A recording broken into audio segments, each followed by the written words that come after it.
Let's continue our chapter, that is the administration of the empire. We have already studied that the administration of empire. How was the administration organized? Administration को कैसे organise किया जाएगा, कैसे organise किया जाता था? That settlements of peasant known as ओल. जो सेटलमेंट्स ऑफ पीसेंट थे, जो किसान अपने घर पे रहते थे, जो किसान अपनी बस्तियों को बसा रहे थे, उसमें वो जो रहते थे, दैट कॉल्ड ओल, became prosperous with the spread of irrigation agriculture. और agriculture became prosperous with the spread. जैसे जैसे आप स्प्रेड हुआ irrigation, agriculture became prosperous, spread होने लगा एग्रीकल्चर, देन ये क्या होने लग गया, काफ़ी हमारा जो ओट था काफ़ी प्रॉस्पेरस हो गया, बिकम समृद्ध हो गया. हमारा जो एग्रीकल्चर था वो काफ़ी आगे इरिगेशन फैसिलिटी के कारण बहुत ज़्यादा ही डेवलप कर रहा था. एंड इस यू कैन से ग्रुप्स ऑफ सच विलेजेस, और हम उनको कहते हैं सेटलमेंट ऑफ पीसेंट. जब पीसेंट्स ने, किसानों ने सेटल होना स्टार्ट किया, दैट्स कॉल्ड ओल. तो उसके बाद अपना घर बनाने लग गए और वो सेटल होने लग गए, और उन्होंने इरिगेशन फैसिलिटीज़ का यूज़ किया और एग्रीकल्चर में वो डेवलपमेंट करने लग गए. And groups of such villages, जो groups of such villages form larger units called Nadu. जो ग्रुप्स ऑफ थे सच विलेजेस, एक तो पीसेंट है, उन्होंने अपने को सेटल करना स्टार्ट कर दिया था कावेरी नदी के किनारे, और जब उनके ग्रुप्स भी वहाँ सेटल होने लग गए, विलेजेस के groups of people, means groups of people such villages. जो ग्रुप्स ऑफ छोटे छोटे ग्रुप, जैसे आपके भी क्लासेस में आपके छोटे छोटे ग्रुप बन जाते हैं, तो वैसे उनके भी जो ग्रुप्स बन गए थे, और उन ग्रुप्स को मिला के जो विलेजेस बना था, दैट फॉर्म लार्जर यूनिट. और वो जो जब विलेज बन जाता है तो उसको हम लार्जर यूनिट कहते हैं. जैसे आपकी क्लास में दो बच्चों ने एडमिशन लिया, फिर दो ने, फिर दोनों, तो एक पूरा मिला के जब 50 का एडमिशन हो जाता है तो एक लार्जर ग्रुप बन जाता है. तो दैट्स कॉल्ड, हम उसे क्या कहते हैं, दैट्स उन्होंने इसका नाम क्या दिया, नाडू. क्या नाम दिया, दैट इज नाडू का. The village council and the Nadu perform several administrative functions, including dispensing justice and collecting taxes. जब आपका विलेज होगा तो उसमें काफ़ी वर्क्स भी होंगे. तो दैट इज, जब विलेज काउंसिल ने क्या किया, village council and the Nadu, village council ने और जो नाडू थे उन्होंने परफॉर्म किया, several एडमिनिस्ट्रेटिव फंक्शंस को परफॉर्म किया, that is including dispensing justice and collective taxes. उन्होंने एडमिनिस्ट्रेटिव फंक्शन कौन सा परफॉर्म किया, और उस एडमिनिस्ट्रेटिव फंक्शंस में उन्होंने कुछ सर्वल फंक्शंस परफॉर्म किए, जैसे कि टैक्स लेना, कलेक्टिंग टैक्स, जिससे कि आप विलेज को डेवलप कर पाए. सेकंड, डिस्पेंसिंग जस्टिस, मतलब कि आप न्याय कर पाए या जस्टिस किसी के पास साथ कर पाए. Then rich peasants of the Vellar, this is a revision part. And rich peasant of the Vellala caste exercise considerable control over the affairs of the Nadu under the supervision of the central Chola government. जो rich peasants थे Vallal cast के, exercise करते थे, exercise considerable control over the, वो control करते थे, जो Vallal cast के थे वो कंट्रोल करते थे किनके अफेयर्स को, नाडू के वर्क्स को, अंडर दी सुपरविजन. और जो वेलाल थे वो कौन, किसके सुपरविजन के अंडर में आते थे, central Chola government. First central Chola government थी, उसके बाद वेलाल कास्ट था, और वेलाल कास्ट किस पे नजर रखती थी, नाडू के. And the Chola king gave some rich land owners title. जो चोल किंग्स थे वो रिच लैंड ओनर्स को उन्होंने कुछ टाइटल दिए थे.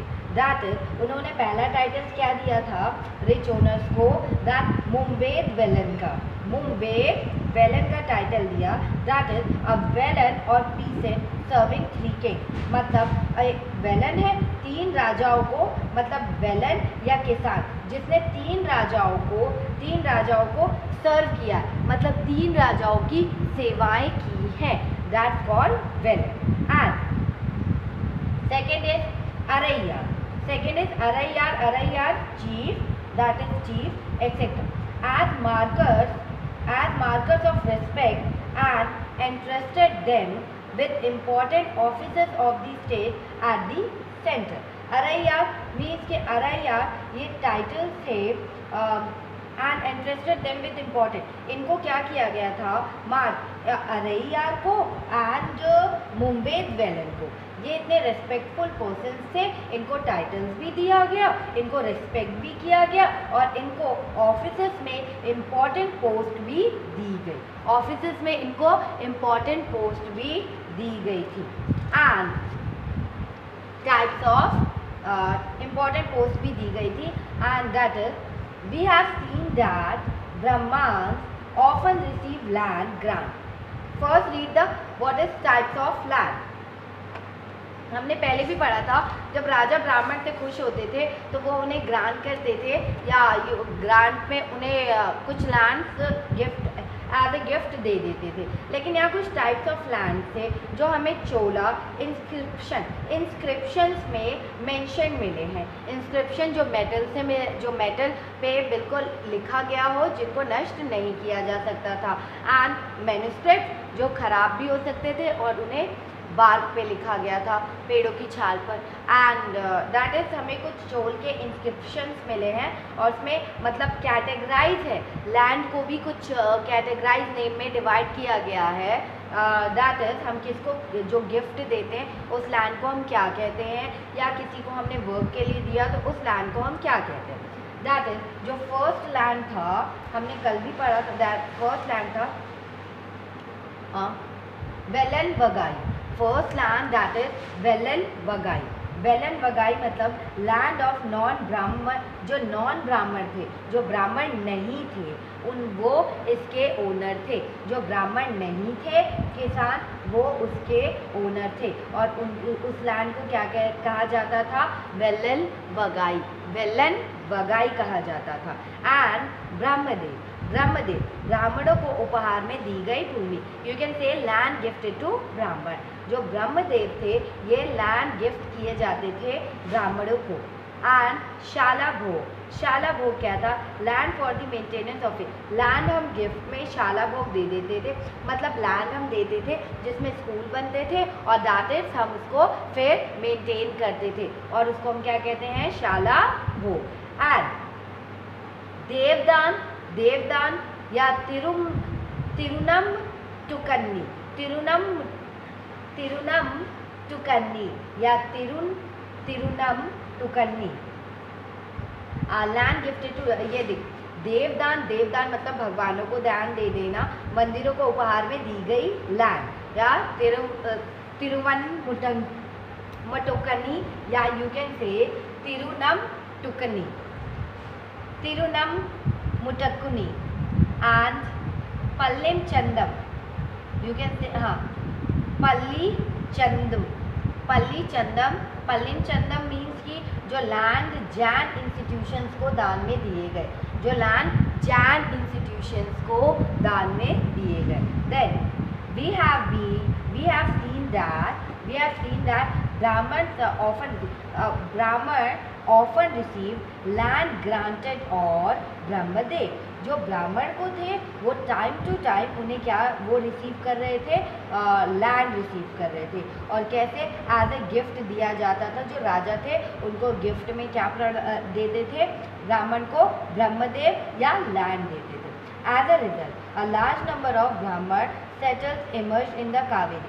और इसका रिजल्ट क्या हुआ, जो उनको लैंड मिले उन्होंने कावेरी नदी के किनारे वो लोग सेटल हो गए। और other parts of south India में भी वो अदर पार्ट्स में भी ब्राह्मण सेटल हो गए। And each Brahmadev was looked after bye N assembly और सभा ऑफ प्रोमिनेंट ब्राह्मण लैंडलॉर्ड। मतलब जो ब्रह्मदेव था, जो लैंड था, वो उसका मतलब उसको लुक्ड आफ्टर कौन कर रहा था? ब्राह्मण, जो लैंड ओनर्स थे। कि एक सभा द्वारा मीन्स कि जब लैंड ओनर्स एक मीटिंग असेंबली बुलाते हैं, उसमें वो डिसाइड करते हैं कि ब्रह्मदेव की देखरेख कैसे होगी, ब्रह्मदेव की देखरेख कैसे होगी और वो कैसे करेंगे, लुक्ड आफ्टर, उसको आगे कैसे आगे बढ़ाएंगे। And these assemblies work very efficiently. ये जो असेंबली थी ये बहुत ही वर्क करती थी, एफिशिएंटली वर्क करती थी, मतलब बहुत केयरिंग से वर्क करती थी, एक एक चीज़ को बहुत ध्यान से करती थी। एंड दैट इज एफिशिएंटली, कुशलतापूर्वक काम करती थी। And dedicated. और these assemblies work very efficiently. Their decisions were recorded in detail in inscription. मतलब जो इनके डिटेल्स हैं वो आपको किस में मिल जाएंगे? इनके डिटेल्स को रिकॉर्ड किया गया था इंस्क्रिप्शंस में। इंस्क्रिप्शंस में आपको इनकी डिटेल मिल जाएंगे। Often on the stone walls of the temple, अगर और इंस्क्रिप्शंस में भी इनकी डिटेल मिल जाएंगे, और मंदिरों के जो टेम्पल्स हैं वहाँ पे भी वॉल्स पे भी इनके बारे में कई चीज़ें लिखी गई हैं। वहाँ के स्टोन्स पे, वहाँ पे वॉल्स पे कई बातें लिखी गई हैं। Association of traders known as Nagaram. Nagaram also occasionally perform administrative function in town. ये जो नगरम के नाम से ज्ञात, देखो एसोसिएशन ऑफ ट्रेडर्स मीन्स कि कई व्यापारियों का जो ऑर्गेनाइजेशन था उसे हम क्या कहते हैं? नगरम। मतलब एक झुंड बना लेना व्यापारियों का, जो व्यापारी मंडल आपने सुना होगा, तो ये एक व्यापारी रहते हैं जहाँ पे वो लोग अपने ट्रेड को मतलब व्यापार को करते, तो उस झुंड को हमने क्या कहा था? नगरम कहा, नगरम कहा। और वो ओकेशनली जब होता है वो ओकेशनली परफॉर्म करते हैं एडमिनिस्ट्रेटिव फंक्शंस इन टाउन। वो ओकेशनली परफॉर्म करते हैं administrative functions in town. And inscriptions क्या है? Inscription from Chingleput, inscription from Uttaramerur in Chingleput. Uttaramerur कहाँ है? चिंगलपुट। और उत्तर मैरूर में हमें क्या मिला है? इंस्क्रिप्शन हमें उत्तर मैरूर में मिला है, और उत्तर मैरूर कहाँ है? चिंगलपुट में, that's it. And Chingleput district में, और चिंगलपुट डिस्ट्रिक्ट कहाँ है? तमिलनाडु। लेट्स, तमिलनाडु स्टेट है, उसमें तमिलनाडु स्टेट है, उसमें क्या है? चिंगलपुट एक डिस्ट्रिक्ट है, चिंगलपुट एक डिस्ट्रिक्ट है। आफ्टर उत्तर मैरूर उसमें एक पार्ट है, उत्तर मैरूर एक जगह है जहाँ पर इंस्क्रिप्शन हमें मिले हैं, इंस्क्रिप्शन हमें मिले हैं। That is first Tamil Nadu state, after Chingleput, और आफ्टर उत्तर मैरूर, और आफ्टर हमें वहाँ पे क्या मिला है? Inscription. And that is provided details of the way in which the sabha was organized. और उसमें हमें डिटेल्स में चीज़ें मिली हैं रिटर्न में कि वहाँ पे सभा को कैसे ऑर्गेनाइज किया जाता था, वहाँ पे कैसे सभा को ऑर्गेनाइज असेंबली को कैसे बुलाया जाता था, वहाँ क्या क्या डिस्कशन होते थे, लाइक वो पूरी चीज़ उसमें रिटर्न में मिली है। कहाँ? तमिलनाडु के चिंगलपुट डिस्ट्रिक्ट के उत्तर मैरूर में इंस्क्रिप्शंस में ये सारी चीज़ें लिखी हुई हमें मिली हैं। And the sabha had separate community to look after irrigation work. जो सभा है उसकी एक सेपरेट कम्युनिटीज़ थी, मतलब हर चीज़ के वर्क को देखने के लिए एक सेपरेट कम्युनिटीज़ बनाई गई थी, जिससे कि एक ही पर्सन या एक ही कम्युनिटी पे ज़्यादा बर्डन ना आए। that is the sabha. You can take an example of your school, that is कोई एक ही टीचर आपको सारे सब्जेक्ट्स नहीं पढ़ाता, मतलब डिफाइन किया जाता है, डिवाइड कर दिया जाता है टीचर्स में। अगर एक ही टीचर आपको सारे सब्जेक्ट पढ़ाएगा पूरे स्कूल में तो टीचर पे कितना बर्डन आ जाएगा।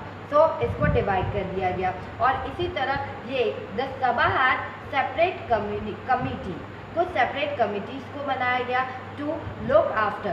पहले कुछ सेपरेट कम्युनिटीज़ बने तो वो पहले क्या करते थे, इरिगेशन वर्क्स को देखते थे, garden, temples etcetera. Garden, temples and etcetera means in सब की वो देखभाल करते थे, इनको देखते रहते थे कि इनमें क्या डेवलपमेंट हुई है, क्या चेंजेस हो रहे हैं, हम इसको और कैसे देख रेख कर सकते हैं। And names of those eligible to be members of these committees were written on small tickets of palm leaf. Means कि इनमें जो इनमें नेम्स ऑफ दोज, जो लोग इसमें एलिजिबल होते थे, मेंबर्स ऑफ दीज, ये जो मेंबर्स ऑफ दीज कमिटीज़ है, इसमें एलिजिबल मेंबर को ही रखा जाता था। एंड वर रिटन ऑन, और इनके नाम किस में लिखे होते थे, small tickets of palm leaf में, small tickets of palm leaf में इनके नाम रिटन होते थे। मीन्स कि जो पाम लीव है उसमें छोटे छोटे टिकटों पर इनके नाम को लिखा जाता था, जो एलिजिबल है मेंबर्स ऑफ कमिटी में बनने के लिए, जो मेंबर्स ऑफ कमिटी के पार्ट बन पाए। एंड क्या होता था, जब जो उनके पार्ट बनना चाहते थे, जो एलिजिबल थे, वो जो उनके पार्ट बनना चाहते थे, उनके नाम को क्या किया जाता था, छोटे छोटे पार्ट मतलब छोटे छोटे टिकटों में लिख दिया जाता था पाम लीफ की। और उसके बाद क्या किया जाता था कि these tickets were put into an earthenware pot, एक मिट्टी का बर्तन था, उसमें वो टिकट्स को डाल देते थे नाम लिख के। जैसे आप लोग भी चोर सिपाही लाइक दैट कुछ गेम खेलते हैं और उसके बाद, या एक गेम होता है कि उसको बाउल में डाल दिया जाता है, जो भी उसमें से कुछ उठाता है तो मतलब उसको वो चीज़ परफॉर्म करनी पड़ती है। लाइक दैट वो लोग भी अर्दन मिट्टी के बर्तन में उसको डाल देते थे और उसमें से कहते थे from which young boy was आ, जो सबसे छोटा और यंग बॉय था उसको कहा जाता था कि उसमें से वो टिकट्स को उठाए। टेक आउट दी मीन्स कि ask to take out the ticket, उसको बोला जाता था कि वो टेक आउट करे उसमें से टिकट। और 1 by 1 फॉर ईच कमिटी, और एक के बाद एक निकालने के लिए, मतलब एक के बाद एक टिकट उसे निकालने के लिए कहा जाता था। और ईच कमिटी के लिए मतलब उसके मेंबर्स, कमिटी के कौन कौन से मेंबर्स इसमें बन सकते थे, उसके लिए यंग बॉय उसमें से सेलेक्ट करता था टिकट्स को। Then inscriptions and text, inscriptions and text, that is who could be a member of सभा, कौन मेंबर बन सकते थे सभा के, कौन असेंबली के मेंबर बन सकते थे। The Uttar Meru inscription, Uttar Meru inscription में पूरी डिटेल लिखी हुई है उसके बारे में। दैट इज, क्या डिटेल थी, all those who wish to become members of the sabha should be owners of land from which land revenue is collected. Means कि all those who wish to become, जो लोग बनना चाहते थे मेंबर्स ऑफ कमिटी के, that members of committee के बनने के लिए उनके पास क्या होनी चाहिए, एक मेंबर्स ऑफ दी सभा, मेंबर्स ऑफ दी सभा बनने के लिए उनके पास क्या होना चाहिए, जिनको बनने का मन था, that is you can say all those who wish to become, जो बनना चाहते थे मेंबर्स ऑफ दी सभा, मेंबर्स ऑफ दी सभा जो बनना चाहते थे should be owners of land, means कि उन्हें ओनर होना चाहिए, मतलब उनके पास लैंड होना चाहिए जिसके वो ओनर हो, लैंड होना चाहिए। And from which land revenue is collected, and जहाँ से मतलब उनके पास लैंड भी होना चाहिए और लैंड रेवेन्यू वो पे करते हो, land revenue is collected, that is from which land revenue is collected. And they should have their own house, देखो लैंड भी होना चाहिए, लैंड रेवेन्यू भी कलेक्ट होना चाहिए, जहाँ से उनके पास क्या होना चाहिए, उन्हें ऐसी मतलब लैंड रेवेन्यू, ऐसे लैंड का एक तो वो उनके पास लैंड होना चाहिए जिस पे अगर कोई वर्कर वर्क करता है तो उससे वो लैंड रेवेन्यू ले पाए। फर्स्ट इम्पॉर्टेंट थिंग था। And second, they should have their own home, उनके पास खुद का घर होना चाहिए। They should have their own home, उनके पास उनका खुद का घर होना चाहिए। They should be 35 and 75 years of age, और they should be 35 and 75 years of age, 35 और 75 years of age उनकी होनी चाहिए। They should have knowledge of the Vedas, उनको वेद की नॉलेज होनी चाहिए, उनको वेद की नॉलेज होनी चाहिए। And they should be well versed in administrative matters and honors, administrative matters and honors, you can say कि उन्हें एडमिनिस्ट्रेटिव मैटर्स के बारे में अच्छे से जानकारी होनी चाहिए और वो उन्हें ऑनेस्ट होना चाहिए। दैट हमें यहाँ पे कुछ कंडीशंस बताई गई है मेंबर्स ऑफ सभा बनने के लिए। जो बनना चाहते थे उनके पास खुद का लैंड होना चाहिए और उस लैंड से वो लैंड रेवेन्यू कलेक्ट करते हो। सेकेंड, उनके पास खुद का घर होना चाहिए। आफ्टर दैट उनकी जो एज है वो 35 से 70 ईयर्स के बीच में होनी चाहिए और उन्हें वेद की नॉलेज होनी चाहिए, and they should be well versed in administrative, उन्हें एडमिनिस्ट्रेटिव की इंफॉर्मेशन होनी चाहिए, पूरी जानकारी होनी चाहिए उसके मैटर्स के बारे में, और वो ऑनेस्ट पर्सन होने चाहिए, दैट ऑनेस्ट होना चाहिए। And if anyone has been a member of any committee in the last 3 years, he cannot become a member of another committee. अगर इसमें से यदि कोई मतलब यू कैन से पिछले लास्ट 3 इयर्स में किसी भी कमिटी का मेंबर रहा है तो वह किसी और कमिटी का मेंबर नहीं बन सकता। यू कैन से अगर 3 साल में, अगर लास्ट 3 इयर्स तक लगातार वो किसी कमिटी का मेंबर हो, अगर वो किसी कमिटी का मेंबर रहा होगा तो वो मतलब किसी दूसरी कमिटी का मेंबर नहीं बन सकता, वो किसी दूसरी कमिटी का मेंबर नहीं बन सकता है। And anyone who has not submitted his accounts and those of his relatives cannot contest the election, और जिसने अपने या अपने रिलेटिव्स के अकाउंट में relative who has not submitted his account, मतलब अपने रिलेटिव्स के अकाउंट्स को जिसने सबमिट नहीं कराया वो मतलब वो कॉन्टेस्ट ऑफ इलेक्शंस नहीं लड़ सकता, वो कॉन्टेस्ट ऑफ इलेक्शन नहीं लड़ सकता। जिसने अपने रिलेटिव्स के अकाउंट्स को सबमिट नहीं कराया कि उनके पास क्या क्या चीज़ें हैं, क्या क्या यूज़ करते हैं, तो आप इस कॉन्टेस्ट में कमिटी मेंबर्स ऑफ कमिटी नहीं बन सकते हैं, मेंबर्स ऑफ कमिटी आप नहीं बन सकते हैं।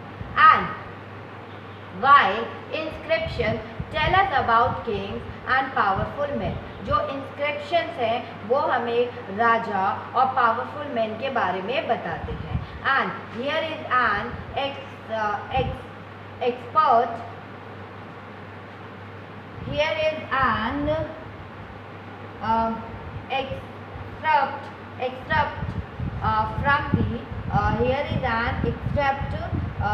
from the Periya Puranam,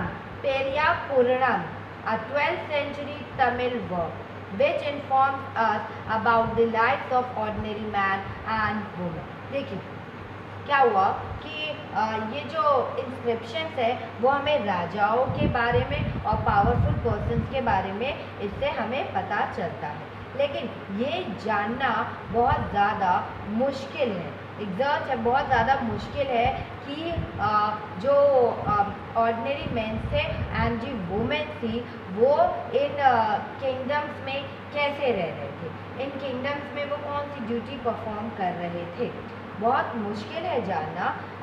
and 12th century की तमिल वर्क में, मतलब 12th सेंचुरी में जो तमिल वर्क हुआ था उसमें एक पेरिया पुन्नम का एग्जाम्पल है। पेरिया पुन्नम का एग्जाम्पल है, और ये पेरिया पुन्नम का एग्जाम्पल क्या है? उद्रण मतलब एग्जर्ट है, extract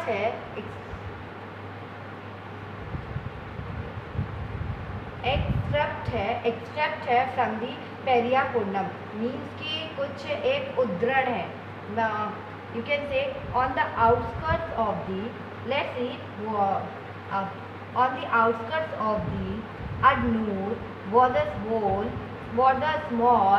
hamlet or hamlet of Pulaya, a name used for social groups considered outcast by Brahman and Vellar। एक ऐसा समूह जिसे ब्राह्मण और वेल्लार मीन्स की देखिए क्या होता था, ऑन द आउटस्कर्ट मतलब कि सिटी के बाहर रहना या गांव से भी एक बाहर रहना। एंड जो outskirt of the Adanur was a small hamlet of Pulaya, you can say कि जो अडनूर की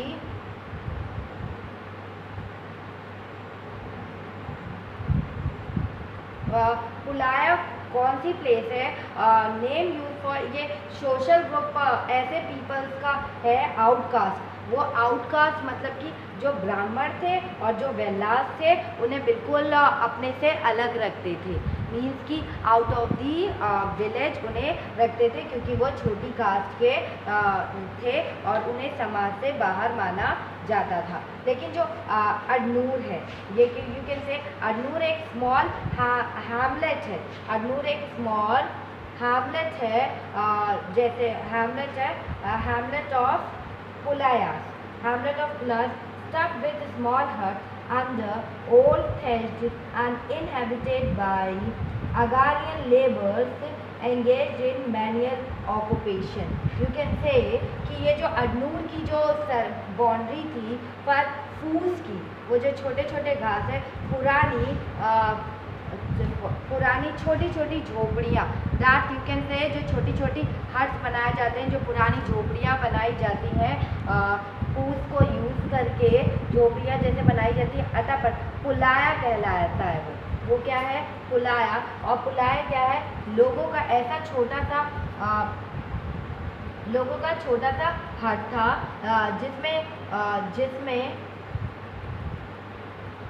जिसमें कौन लोग रहते थे?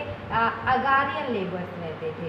जो अगारियन लेबर थे वो यहाँ पर लेबर का काम करते थे, मीन्स कि यू कैन से कि ये जो एक तो ब्राह्मण और जो वेल्लाल थे, इन छोटे ग्रुप्स ऑफ पीपल को बहुत ही अपने से दूर रखते थे। एंड ये जो अडनौर था, जो on the outskirts of Adanur के आउटस्कर्ट्स में was a small hamlet of Pulaya से कुछ चीज़ें, हैमलेट्स मतलब एक छोटे छोटे समूह का घर बनता था और जिसमें वो लोग खेती और मजदूर या यू कैन थैश्ड का घर बनता था। अगारियन लेबर्स उसमें रहते थे, क्या करते थे? रहते थे। And in the thresholds of the hut covered with strips of leather, और क्या होता था इसमें? Leather. And little chickens moved about in groups. Dark children who wore bracelets of black iron were prancing about carrying little puppies. लोगों का ये छोटा सा पुरवा था, मतलब ग्रुप था जिसमें बहुत छोटे अगारियंस रहते थे। एंड जो उनका हट था उसमें जो लेदर की मतलब स्ट्रिप से घिरे हुए झोपड़ियों, लेदर की स्ट्रिप से उनके हट को लेदर के स्ट्रिप से क्या किया जाता था? लकड़ियों से मतलब घेर दिया जाता था, लेदर के स्ट्रिप से बांध दिया जाता था, जिससे कि जो उनके चिकन्स का ग्रुप है, जो मुर्गियों का ग्रुप है, वो वहीं पर दाने खाए, उससे बाहर वो लोग ना जा पाए। एंड डार्क चिल्ड्रन हुआ, जो डार्क कलर के जो बच्चे थे, नहीं मीन्स कि छोटे पिल्लों को उठाए उछलते चल रहे थे, मतलब जो डार्क कलर के बच्चे थे हु वॉर, वो उन्होंने ब्रेसलेट पहनी थी और ऑफ ब्लैक आयरन की ब्रेसलेट थी। वो प्रंचिंग अबाउट कैरी, वो क्या कर रहे थे, प्रांची, मतलब कि वो क्या, उन्होंने जो काले लोहे के कंगन पहने हुए थे। देखो जो थोड़े से गहरे रंग के बच्चे थे, ब्लैक कलर के बच्चे थे, उन्होंने क्या किया था, काले रंग की ब्रेसलेट को डाला था जो ब्लैक आयरन से बनी थी एंड कैरी, और उन्होंने छोटे छोटे लिटिल पपीज़ को अपनी गोद में उठाया था, छोटे छोटे लिटिल पपीज़ को अपने गोद में उठाया था। And in the shade of the marudu, in the shade of the marudud, in the shade of the marudud, या Arjun trees, a female laborer put her baby to sleep on a sheet of leather, and there was mango tree from whose branches drum were hanging, and the other, and under the account palm, under the account palm in little hollows on the ground, tiny headed bitches lay after helping, you can say, जो मारूद थे, जो मारूद tree थी, वो की छाया में एक labour ने अपने बच्चे को चमड़े की चादर पर सुला दिया था, जो चमड़े की चादर थी उस पर सुला दिया था। आम के, वहाँ आम के भी पेड़ थे जिनकी जो ब्रांचेस थे, वो लटके हुए थे, जिनके जो ब्रांचेस थे और जिनके ब्रांचेस पे नगाड़े लटके हुए थे, और नारियल के पेड़ों के भी नीचे ज़मीन में बने छोटे गड्ढों में छोटे सिरों वाली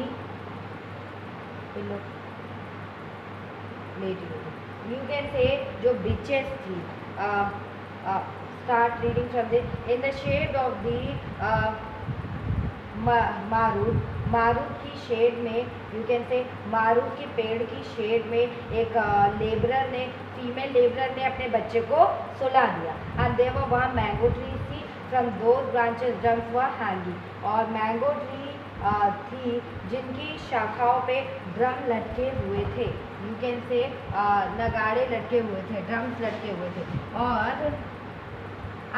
अंडर कोकोनट पाम्स में, in little hollow, coconut palms में अगर आप देखेंगे नीचे बिल्कुल ज़मीन पर के कोकोनट पेड़ के नीचे ज़मीन में बने छोटे से गड्ढे में, और छोटे से गड्ढे में छोटे सिर वाली जो बिच थी, सॉरी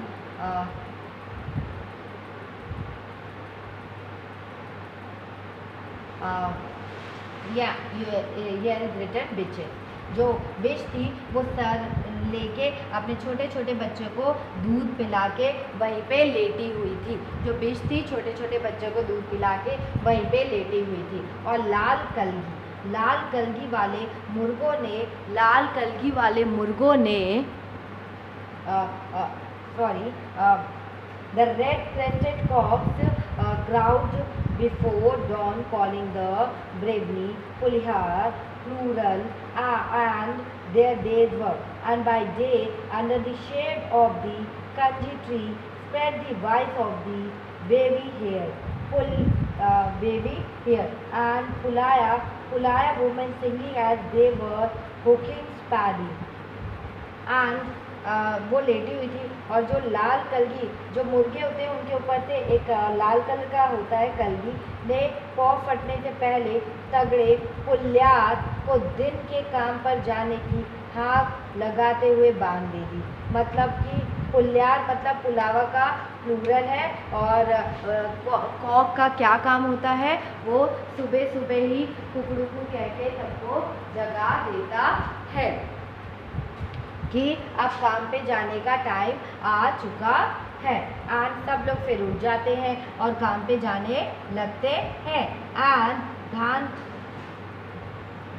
और जो धान काटती हैं वो वुमेन्स एकजुट होकर वर्क करती हैं, और जब वो धान काट कर रही होती हैं तो वो कुछ सॉन्ग्स को गाती रहती हैं, एंड सॉन्ग्स को वो लोग सिंग करती रहती है, वो भी उनके गाने की भी आवाज़ यहाँ तक आ रही है। And that is This is the end of our chapter, that is China under the Tang dynasty. China under the Tang dynasty. In China, an empire was established under the Tang dynasty. चीन में टांग dynasty के तहत एक in China वहाँ पे एक empire established हुआ था, और वो भी एम्पायर स्टैब्लिश किसके कारण हुआ था? शुड अंडर दी टांग dynasty which remained in power for about 300 years from 7 to the 10th century. From 7 to the 10th century. जो चीन थे, चीन में टांग डायनेस्टी यू कैन से एक एम्पायर स्टैब्लिश्ड हुआ था, राज स्टैब्लिश हुआ था, और किसके कारण हुआ था? टांग डायनेस्टी के कारण. Which remain in power for about 300 years. Which remain मतलब जो लगभग 300 तक यू कैन से 7th to 10th century तक सत्ता में रहा. मीन्स कि 300 तक उसने वो पावर में रहा और उसने यहाँ पर राज्य किया. इट्स कैपिटल, उसकी जो कैपिटल है शियान है, उसकी कैपिटल शियान है. Was one of the largest city in the world. Means कि जो शियान है वो लार्जेस्ट सिटी है पूरे वर्ल्ड की. लार्जेस्ट सिटी है क्या है? पूरे वर्ल्ड की. विजिटेड बाय तुर्की, और वहाँ पे कौन कौन लोग आते हैं? तुर्की के लोग आते हैं, ईरानी आते हैं, भारतीय आते हैं, जापानी आते हैं एंड कोरियाई आते हैं. आया जाया करते हैं.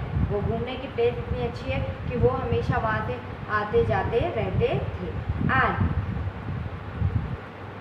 the Tang empire was administered by a bureaucracy recruited through an examination, which was open to all who wished to appear for it. This system of selecting officials remained in place with some changes till 1911.